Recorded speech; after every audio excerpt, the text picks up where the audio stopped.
Magic 87.6 and back for 2022. Hang on a minute. Do I have to officially address you in any way now, Mathew Dickerson? Oh, look, you've finally woken up to the new year. We're in February and you're waking up to the new year and working out how you can talk to me. You've had a good enough break, haven't you? You've just woken up from slumber and said, no, the world's changed. No. Hang on a minute. Hang on. I had COVID, sorry. So I've dealt with, in the last 4 weeks, I've dealt with COVID, cutting the holidays short, technical upgrades with the radio stations. It kind of matters when you talk about technical upgrades. So you're telling me I'm just taking holidays here, unlike you. Your holidays are numbered now. You're in an official capacity. You're true indeed. And I could just hear that violin playing off in the background there while you're telling me your sob story there. Oh, come on. Listen to it. He goes into a position of dignitary and then all of a sudden he's, So can I ask you, is Dubbo finally going to move to the 1990s technologically wise now that you're running the show? Are you going to Bluetooth the mayoral chains or something now? That's right. We've got virtual mayoral chains now. I thought I'd sell the mayoral chains as an NFT or something like that just to raise some money for council. Hey, you could do that. You could, actually. Take some virtual imagery of it. So, look, I think they've actually been pretty good, council, in staying up to date with the technology. I think there's some fairly good things there. But, look, the main thing is I think just giving some confidence back to the community. They've lost a bit of confidence over the last few years. I don't want to talk about the past too much, but... No. We're not here to talk about that stuff, Matt, because you got no voters here. It's all good. Well, you started. You asked the questions. No, I know. I like to know these things. Are you going to Bluetooth the mayoral chains? Yeah. Yes, that's the answer to that question. When do the Priuses kick in the council for you? Probably already got a bunch of those. Well, we will move some EVs. No, Tesla. When do the Teslas come into the fleet? Because you probably got the Land Cruisers in Dubbo. You need to upgrade to the Tesla. Yeah, I think EV, yes. I think Tesla might be a step too far at this stage, but EVs definitely. Stay tuned. We'll deliberate this. Make me your fleet car manager in Dubbo. I'll fix it up. I'll spend all the money you don't. It's great. Thanks. All right, let's talk about more important stuff now in the technical world. I've seen this pop up on my Facebook feed everywhere, Matt. This bloody Wordle thing. Have you had a go at it yet? No. Well, no. I advise you do. And one of the things that I like about Wordle is that it only can be done once a day. So some games are very addictive and you suddenly start playing it and then half your day's gone and you go, what did that just disappear for? But with Wordle, it only takes you a couple of minutes and you get one crack at it for that day and then you got to wait till the next day. So it might be addictive, but it's not going to waste a whole bunch of your time. So I actually think it's quite good. But it's interesting because Josh Wardle, who created Wordle as a present to his girlfriend because they were in lockdown and he wanted some other word game to play, he said, I want to keep it free. I want to let everyone just keep accessing it. This is my focus. I just love the idea that people are out there playing it. Millions and millions of people are playing it every day. And that was all well and good till the New York Times came along and waved millions of dollars at him. And then he went, I think you can have it. And who knows what the New York Times will do with it, but I'm pretty sure they're going to monetize it in some way, or they're going to put it behind a paywall, or you're going to have some way that you're going to be paying or watching ads to be able to play that. So as much as Josh Wardle really wanted to stick to his principles, the money got him in the end. Oh, money gets everyone in the end. Isn't this just like a knockoff Words with Friends kind of thing? Well, it's interesting. I see a whole range of different things in there. It was just a different approach. And I'm actually intrigued that anyone bothered to pay him money for it because I don't know there's any patent or copyright around what he did. So effectively the New York Times could just go and create their own version of Wordle. But I think there was a bit of credibility in doing it. So for the amount the New York Times paid for it, sure, a few $1 million is pretty good for Josh Wardle, but for the New York Times, it was probably just a big boozy lunch for some of their executives maybe, who knows. So I think it was probably just that credibility saying, well, we've done the right thing by the guy that created it. If he wanted to play a word game with his girlfriend, Matt, he could have just had a freaking conversation. That's what this younger generation don't understand. Have a freaking conversation. You don't have to type everything. Well, that's right. He could have just played Scrabble. Scrabble's a good old-fashioned word game, isn't it? Yeah, absolutely. My wife gets the irrits when I give her one-word answers. I don't know how she would have appreciated this game. Well, not only is it a one-word answer for this one, but it's maximum and minimum. It's a five-letter word, so it's not too complicated. So you get those people who get those huge, high-scoring words in Scrabble with some X's and Q's thrown in there for good measure. This is just nice and simple. It's 5 letters, and that's it every time. I'm sorry. Even though English was my best language in high school, I got a 72 in the HSC, by the way. It was pretty bad. No, coming up with too many 5-letter words, no, that's beyond my vocabulary. Even though I could use vocabulary in Wordle, I'm not going to go there. Now, just a quick little tip for Wordle players out there. Opening words, roate, R-O-A-T-E, and adieu are the 2 best opening words to start with your Wordle game. There you go. They've probably got all those silly 2-letter words that they had with words with friends that made absolutely no sense for someone to get 175 points for it. Well, they always get you. Yeah, that's right. But again, because they're all 5-letter words, they're most words that people are familiar with and can use. It's a bit of difference in terms of spelling. So colour, for example, we like to have a U in the word colour, and it's not then a 5-letter word, but America has colour as a 5-letter word. So there's a couple of differences like that. But in general, they're pretty easy words, and it's just a matter of how many guesses it takes you to get there. Yeah, right. All right. Well, here's a 5-letter word. Finish this segment. F-I-N-I-S-H. I'm not sure how your maths is going there. Oh, no, that's sick. See, I suck at this game. All right, planes. What's going on? Fuel is a big one with planes. I have a fear with planes, Matt. What's the fear? They'll crash? Is that the fear? No, I have the weirdest fear.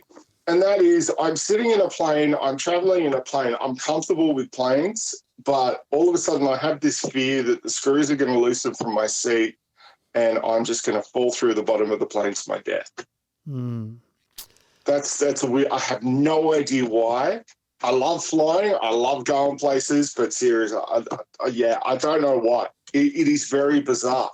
Yeah, right. And now I've got to sit here and worry about bloody batteries going flat.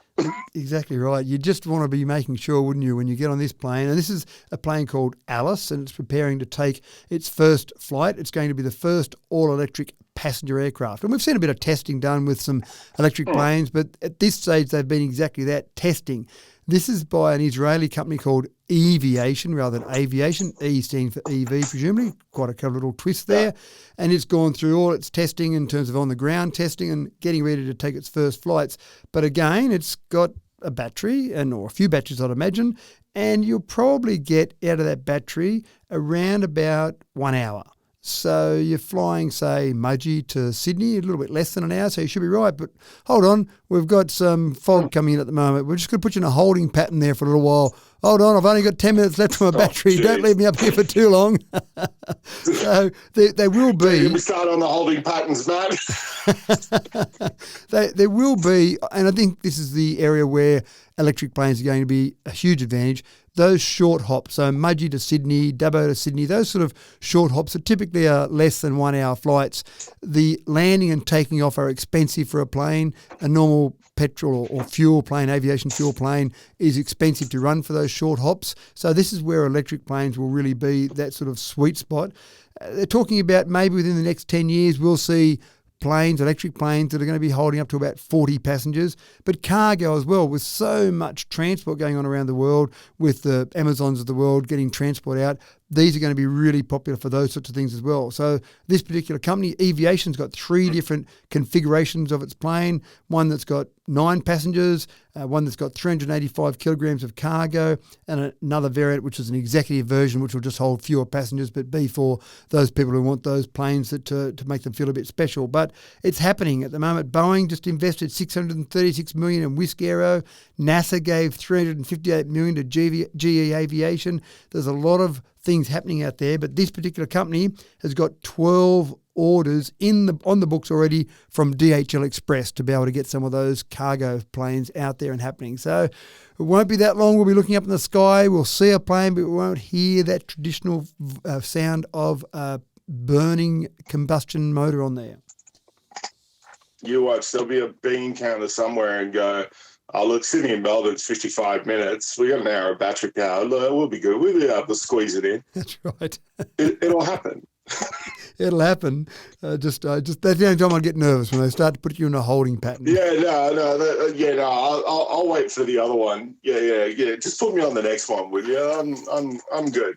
But speaking of electric, we all know the EV cars are charging ahead in Australia, and they're some of the best sellers in 2021.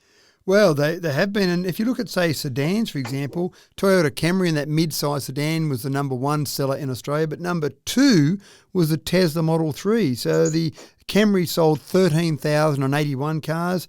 The Tesla sold 12,094 cars. So not far behind in that mid-size sedan. Across the whole nation, we're still a long way behind in terms of the numbers. But the top 10 selling, and I won't go through all 10, but the top 10 selling electric cars and plug-in hybrid cars, Tesla obviously number one, 12,094. Drops down to the MG ZS, then was in second place. Mitsubishi Outlander third. MG HS. Now, that's MG in second and fourth place. Now, keep in mind that the MG is not the MG we think it is in terms of the old British MG. This is a Chinese brand now. They bought the brand MG, manufacturing in China, but number 2 and number 4 for EVs. And number 5, I thought was interesting, the Porsche Taycan. So that's quite interesting to see. But despite the fact that we're seeing an increase in sales, despite the fact that there's a bit of hype around them, overall for 2021, total EV sales across the entire nation made up 1.95% of all new cars sold. So we're a long way behind. To give you an idea, in Norway, only 8% of all new cars sold last year in Norway were internal combustion engines. So they were up into 92% of electric and plug-in electric hybrids, whereas we are at 1.95%. So we've got a long way to go yet.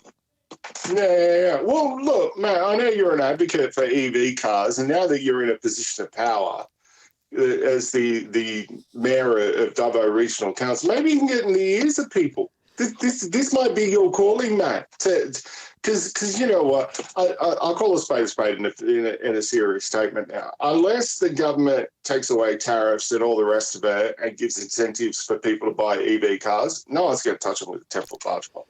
Well, at the moment, you're right. And they've started stamp duty, you get stamp duty exemptions in New South Wales. If you buy a cheaper EV, you get a rebate, but they're nowhere near the level of incentives that we've seen in places like Norway. But sometimes it's not even just the incentives. My brother lives in Canada, and he bought an EV, and he largely based that on the fact that he can now drive in the bus lanes rather than drive in the normal car lanes, which means he can get to work a lot quicker, and that's one of the incentives they give you with an EV. And that's the sort of thing you can do. That doesn't cost the government anything to allow someone to drive in the bus lanes, but it encourages the uptake. So when you look at some of the incentives you can do out there, some of the things you can put in place, there's not necessarily a dollar figure associated with it. It can just be some range of incentives. So I agree with you. And keep an eye out. I'll give you a little bit of a confidential scoop here. Keep an eye out. The mayoral car in Dubbo may soon be an EV again. It was way back in 2015. It was an EV, but it may revert to being an EV again. There you go. There you go. Scoop. I love it. Scoop. That's what we get here at Magic. All right. Matt, we're in 2022. We've known each other for a while. Can I ask birthday? What month you born in again? February. Facebook doesn't notify me anymore. Yeah, February I was born. Oh, February. Yeah. Oh, good. Your birthday's not that far away. No. Presents. I need to buy you something, and apparently Tesla has the gift to give to someone who's got absolutely everything. And that's the thing. If you have absolutely everything, then obviously you've already got a Tesla, because that'd be a good present to buy someone. But if you've got that already, then what you need is a Tesla mic. Now, this is the level we get to with some of these enthusiasts for different brands. When you're in your Tesla and you might park it, for example, to charge up, you've got karaoke, not karaoke, karaoke, which is specific specific to Tesla. So you have the karaoke come up on your screen and you can sing along to the song, but that's not quite good enough, is it? You need a dedicated Tesla mic to be able to sing along with your karaoke. Now, the biggest problem here is that it's only available in China. So if you want your course. Tesla mic, and obviously karaoke is very big in China, then you need to go and get a friend in China to buy you one and send it over to you. But this is where we're at. This is what's happening now. This brand recognition is so strong that that's the sort of thing that you've got. You've got people who are buying Tesla mics to be able to sing karaoke while they're sitting in their Tesla charging up. Can you believe it? No. You know what? I'm waiting for the $500 air guitar extra that'll be added to your Tesla very soon, because if you got a karaoke mic, you need the air guitar. It makes sense to me. Absolutely makes sense. Oh yeah, no, absolutely. Finally, I know a lot of people. I know when I go car shopping, Matt, I hate it. I remember when I went and bought the Lancer, I was over it the last time I bought a car. That was 8 years ago. It is bloody terrible, and now apparently a lot of people are saying they're happy to buy it online. 41% of people say they're going to buy or pre-order their next car online. And I've done one car where I was familiar with it and I said, right, we don't need to go and look at it. Let's just go click, put your credit card in for a holding deposit, and then you pay the rest by a normal method of transfer.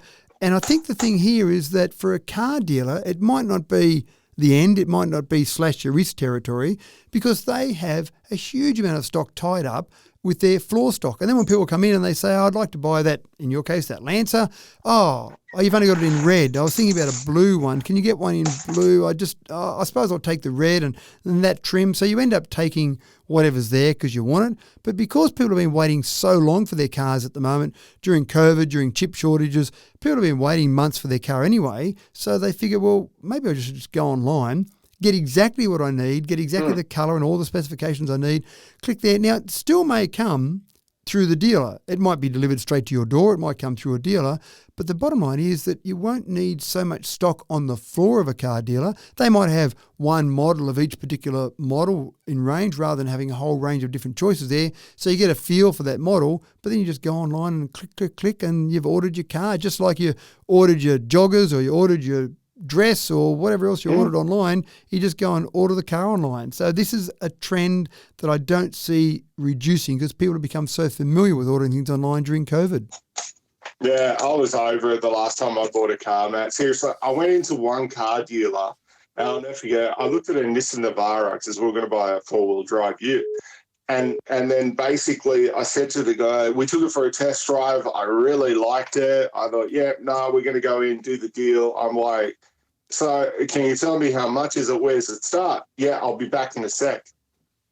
I'm like, what do you mean I'll be back in a sec? He left me there for 15 minutes, Matt. By the time I got jack of it by the end of it, because I still didn't have the price. He didn't tell me how much it was going to cost me, how long he could get. So I turned around and I said, mate, if you're going to boat race me around like this, I'm just going to walk out. So I went home and I said to the wife, I said, what's the one car you want to buy that you haven't bought? And she said, a Lancer. I went, okay. We went to the dealership. My wife did the whole deal. And seriously, Matt, we were about to buy a red one because the blue one took 3 weeks to order. And my wife went, no, I want the blue one. And the guy goes, are you serious? But you can have a car now. And she went, I don't care. I want the blue one. So with being able to buy cars online, there are car dealers who are going to rejoice all over this country not having to deal with my wife. And that's the thing. It is that thing, I think, where people want that choice and they're happy to wait for that extra bit of period of time for the choice of exactly what they want. And let's face it, your car is typically your second biggest investment in your life. Your house is usually number one and your car's number two. So why not wait a few weeks to get exactly the colour you want? I'm with your wife on this one. Yeah.